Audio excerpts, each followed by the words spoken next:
Yeah, you know, we at the Mark Whitten bus tour, you know what I mean? Taking us through the houses and all that.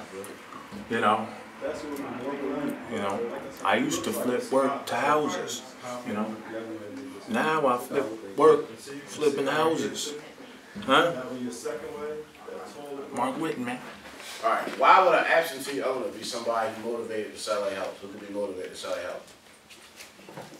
Because they still paying taxes on the house and they're not making any money. They could be if they rent it out. Here's why it's important to market to absentee owners, right? And you can do this for days. I'm gonna show you exactly how to do it in your area, right? This is why it's important. Say I got this house and I don't live there. I'm an absentee owner. I own the house, but I don't live in it, so I'm an absentee owner. That's what it means, right? Is everybody taking notes and stuff? Because I don't want no problem. Right? So, if I'm an absentee owner and I own this house, right? Basically it's a win-win situation. Here's why. Because there's two things that's gonna happen, right?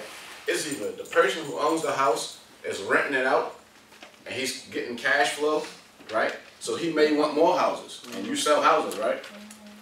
Or he may be renting it out and he got a bad tenant who not paying, right? So if he got a bad tenant who ain't paying, might he be a tired landlord who want to sell the house? Yeah. Right? Or what if the house is just sitting there vacant, not making him no money? Wouldn't he want to sell it? A lot of military people in that situation. You see what I'm saying? So that's a good way, basically, to find motivated sellers, people who are absentee owners, and this is how you do it, right? Now, the directions for the Maryland website is sitting right here in front of you, right? But basically, I'm gonna make it real simple, right? This is how you would do it. All right, Jovan, give me a street name in Massachusetts, Springfield. 58 Denver Street. Denver Street? Yeah, Denver. All right, so look, suppose he goes on to Google Maps, right? Everybody with me? He goes to Google Maps. Everybody know what Google Maps is, right? So he puts in 58 Denver Street. And he hits search, right? So 58 Denver Street is gonna come up, and what else is gonna come up? Who own the house? All the streets around it, Oh. right?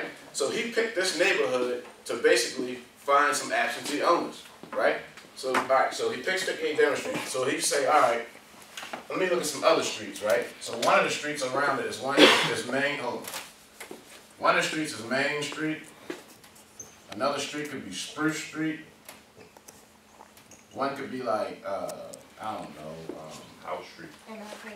MLK. All right, and the list can go on, right? Blah, blah, blah, blah, blah, blah, blah, blah, right? And we're about to go back here on the computer real quick because I want to show you how you can get started doing this right away, right? You with me, Rick? Yeah. All right, you with me, Joe? All right, now, once he does that, right, he's going to go now, he's going to go to his tax assessor website, the site where we go to find out who owns houses, right? Everybody with me? Now, when he gets there, he's going to put in Denver. Because remember, we don't put street, road, avenue behind it when we're searching because they won't pull the search up. Remember we said that, right? So if he's looking for 58 Denver Street, he's going to put in 58 and then Denver. That's it.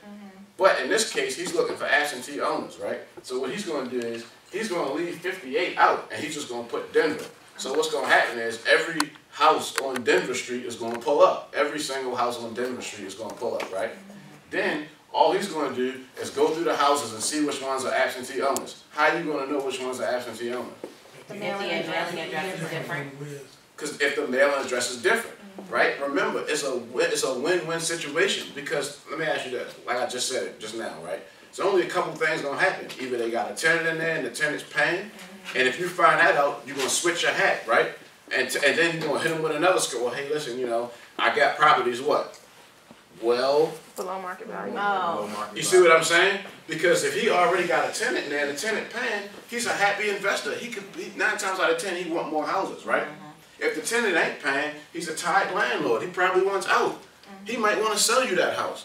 Or what if the house just sitting there vacant, right? What if he's an out-of-state owner and he live in like, I don't know, California, and the house is in his name, it's his, but he's all the way in California. Might he want to sell a house? Right?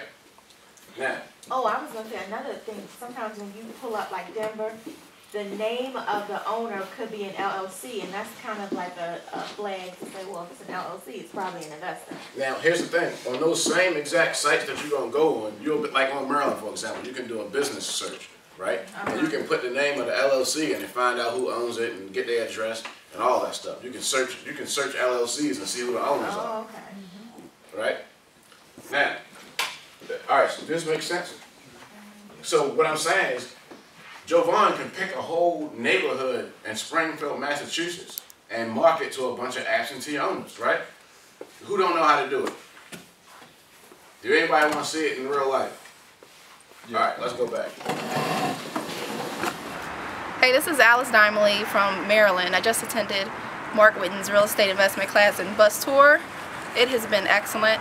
I've actually taken other real estate investing classes, paid more money, and did not get all the value that I got out of the 3 days with Mark's class. And I just really encourage women, especially if you're interested in real estate, his class, you get your money's worth. That's one thing that he makes sure.